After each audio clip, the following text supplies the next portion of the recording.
काही दिवसापूर्वी एका आरटीओच्या गाडीनं 2 गायांना धडक दिली होती। त्यामधील एका गायीचा जागीच मृत्यू झालेला आहे आणि एक गाय मात्र अजूनही जखमीच आहे। या ठिकाणी जर माणसासोबत हा प्रकार घडला असता तर आतापर्यंत मोर्चे आंदोलन निवेदन चालू झालं असतं आणि त्यांना सजा द्या म्हणून, असं कारवाई करा म्हणून असं मोर्चाही करण्यात आला असता।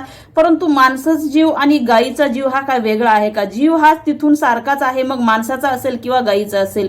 तर मग उपप्रादेशिक परिवहन अधिकारी मोरे साहेब असतील किंवा त्याच्या पलीकडे अजून किती मोठा पद अधिकारी असेल, जर त्यांच्या गाडीने एखाद्या गायीचा जीव गेला असेल तर त्यांच्यावर सुद्धा कायदेशीर कारवाई झाली पाहिजे। त्यांना सुद्धा कमीत कमी 6 महिन्याचा तरी कारावास झाला पाहिजे, कारण त्यांच्या गाडीने हकनक एका ज्या तोंडाला बोलता येत नाही अशा गायीचा प्राण गेलेला आहे, म्हणून त्यांना सुद्धा सजा झालीच पाहिजे। आणि तसं तर त्यांच्या पैशाच्या बोगस वसुलीमध्ये जर तुम्ही असे तुमच्या गाडीखाली माणसांचे आणि प्राण्यांचे जीव जर घेत जात असाल तर तुम्हाला सजा कोण देणार? या ठिकाणी माणसाचा जीव गेला नाही, गायीचा जीव गेला आहे, तरी सुद्धा या अधिकाऱ्यावर तात्काळ कारवाई करण्यात यावी आणि त्यांना मात्र 3 ते 6 महिने कमीत कमी कारावास करण्यात यावा। कारण जीव हा माणसाचा असेल किंवा प्राण्यांचा असेल सारखाच आहे। कलियुगी जगामध्ये माणसाला अक्कल नाही परंतु प्राण्याला अक्कल आहे, म्हणून कायदा हा समान झाला पाहिजे। या अधिकाऱ्याला तात्काळ सजा झाली पाहिजे।